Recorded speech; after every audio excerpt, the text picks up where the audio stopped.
রাত্রিবেলায় হঠাৎ করে দেখছি সোনালি রঙের গোল্ডেন কালারের একটা ফড়িং। আমরা ছোটবেলায় এই ফড়িংগুলোকে রাজা ফড়িং বলতাম, আর লাল রঙের যে ফড়িংগুলো হতো সেগুলোকে রানী ফড়িং বলতাম। তো এই রাজা ফড়িং গোল্ডেন কালারের আমাদের বাড়ির দেয়ালে এসে বসেছিল। সিলিং ফ্যান চলছিল, সেই পাখায় ও বাড়ি খেয়ে ফড়িংটা টেবিলের ওপর পড়ে যায়।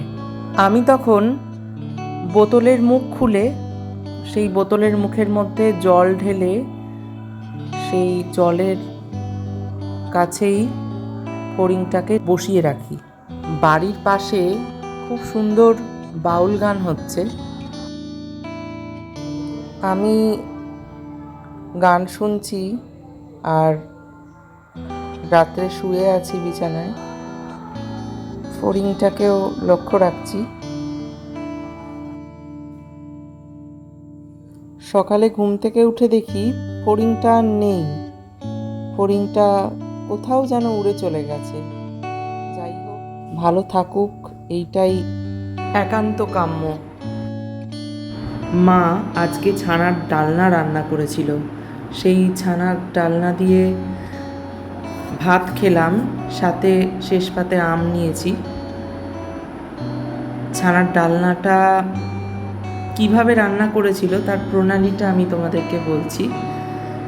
জিরে বাটা, আদা বাটা দিয়ে রান্না করেছে একদম নিরামিষভাবে।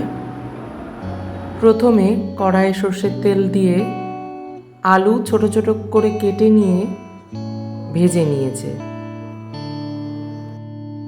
তারপরে সামান্য জিরে ফোড়ন দিয়ে টমেটো এবং নুন হলুদ সহ কষিয়ে নিয়েছে। পরে আদা বাটাটা দিয়েছে।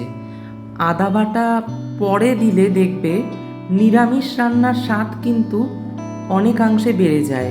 এবং জিরে ফোড়নটা সেটা কিন্তু পরে দেয়া হয়েছে, প্রথমেই কিন্তু জিরে ফোড়ন দিয়ে দেয়া হয়নি। যেরকম তেল গরম হলো, তেল গরম হয়েই যে ফোড়ন দেয়া হয় সেই ফোড়নে কিন্তু জিরে ফোড়ন দেয়া হয়নি। আলুটা একটু ভেজে আধ ভাজা হয়ে যাওয়ার পরে, অর্ধেক ভাজা হয়ে যাওয়ার পরে তারপর জিরে ফোড়নটা দেয়া হয়েছে। এতে করে জিরেটাও অতিরিক্ত ভাজা হয়ে কালো হয়ে যাওয়ার সম্ভাবনা থাকবে না, আর একটা সুন্দর ফ্লেভার সেখানে অ্যাড করবে রান্নায়, প্রত্যেকটা রান্নায়, শুধুমাত্র এই রান্নার জন্যই নয়।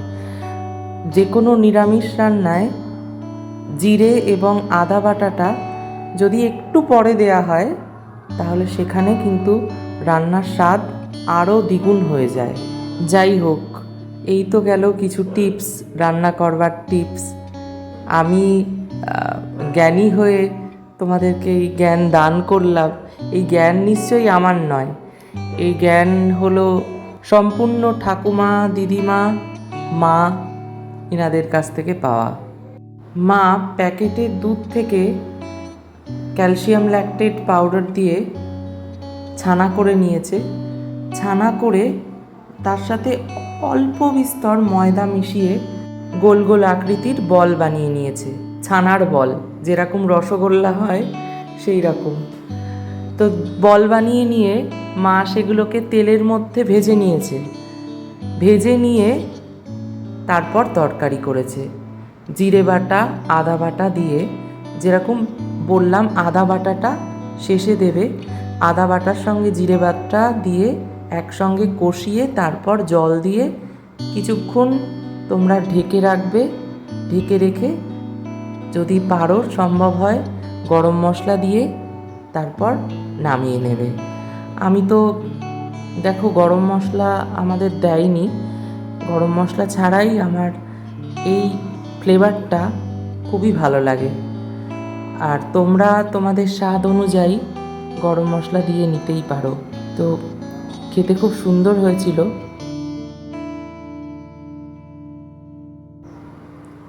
খাওয়া দাওয়া সেরে আমি পৌঁছে যাচ্ছি আমার কলেজের উদ্দেশ্যে। দেখো রানাঘাট স্টেশনে বসে আছি। ট্রেন আসলো, ট্রেনে করে কলেজের দিকে যাচ্ছি। কলেজে গিয়ে দেখো ওষুধপত্র, রুগীদের দেখছি। কলেজ থেকে বাড়ি ফিরে আবার এই ঘুড়িদের খেলা তোমাদের সঙ্গেও ভাগ করে নিলাম। আমি যে কালকে বলছিলাম না যে আমাদের আলপনা ঘুড়ি আর খেলোয়াড় ঘুড়ি হরিহর আত্মা দুজনে একসঙ্গে বসবে, একে অপরের নকল করবে, একসঙ্গে খেলা করবে, এই হচ্ছে ওদের কাজ। আর একটা শুধু ওর মায়ের কাছে থাকে, ওই বিড়ালের বাচ্চাটা মেয়ে বাচ্চা, আর এরা দুজন হচ্ছে ছেলে বাচ্চা। তার জন্য মনে হয় এদের দুজনের মধ্যে ভাব বেশি। ওই দেখো আবার উঠে গেল। আর ফ্রিজে যেহেতু সবজি রাখার জায়গা ছিল না, তার জন্য বাধ্য হয়ে মাটিতে রাখা হয়েছে, মেঝেতে রাখা হয়েছে পটল আর ঝিঙে, ওগুলো নিয়েও খেলা শুরু করেছে। এদের তো দুষ্টুমির কোনো শেষ নেই। এরা ছোট, তার জন্য এদেরকে কিছু বলাও যাবে না। দেখতে ভালোও লাগে, এদেরকে নিয়ে অনেক আনন্দেই আমাদের সময় কাটে। তোমরা দেখতে থাকো।